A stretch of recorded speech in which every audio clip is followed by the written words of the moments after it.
শুনো, সকালে ওঠার উপকারিতা তো তোমরা অনেকেই অনেক কিছু শুনেছো, অনেকেই অনেক রকম বলবে যে উপকারিতা গুলো আমার চাই না সত্যি বলতে, কিন্তু ঘুম থেকে তাড়াতাড়ি না ওঠারও অনেক উপকারিতা আছে। সেগুলো কি তুমি জানো? চলো খাবার খেতে খেতে সেগুলো তোমাদেরকে বলি। ভোর 6টার সময় ওঠা থেকে 12টার সময় ওঠো। যত লেট করে উঠবে তত কম সমাজকে ঝেলতে হবে। ঘুমায় ঘুমায় তোমার দিন মাস বছর কখন পার হয়ে যাবে তুমি টেরই পাবা না। যত দুঃখ কষ্ট কম দেখতে চাও ততই দেরি করে ওঠো। যারা ডিরেক্ট 12টার সময় ওঠে তারা সরাসরি লাঞ্চ করতে বসে যায়। ব্রেকফাস্ট স্কিপ হয়ে গেল মানে চা জল খাবারের খরচাও কিছুটা কম হয়ে গেল। আর তাতে কতটা সেভিংস আর কতটা সাশ্রয় হয় তা ভাবো একবার। সকালবেলা তুমি এত ঘুমাও যে রাত্রেবেলা তোমার ঘুম আসে না। সারা রাত্র তুমি জায়গা থাকবা, তাতে কিন্তু চৌকিদারেরও কাজ হয়ে যাবে, মানে তোমার বাসা চোরের উৎপাতও থাকবে না। আরেকটা মজার জিনিস হলো, তুমি যত লেট উঠবা ততই তোমার কাজ কম, কারণ তুমি ওঠার আগেই তো বাসার সবাই সব কাজ করে ফেলবে। সবাই বলে জীবনে বড় হতে গেলে স্বপ্ন দেখা উচিত, তাই তো আমি লেট করে উঠি। পুরা ক্লাইম্যাক্স দেখার পরে আমি ঘুম থেকে উঠি। সকাল সকাল তাড়াতাড়ি ঘুম থেকে উঠে ঝিমানোর চেয়ে তো ভালো তুমি দেরি করে উঠে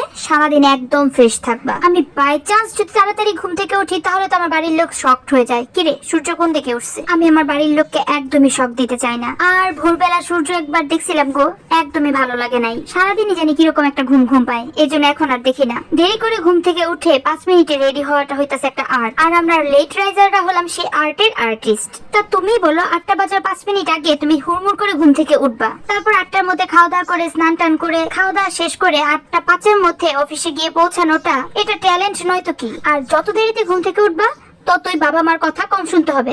তুমি শুনবা কি করে? তুমি তো ঘুমাই থাকবা। তাহলে তোমরাই বলো, তোমরা যারা সকাল সকাল ঘুম কম্প্রোমাইজ করে তাড়াতাড়ি করে ঘুম থেকে উঠেছো, তোমরা কি একদম আম্বানি হয়ে গিয়েছো, নাকি গুগলে চাকরি করো, নাকি নাসায় চাকরি করো? কোথায়? তাহলে দেরি করে ঘুম থেকে ওঠাটা কি ভালো না বলো?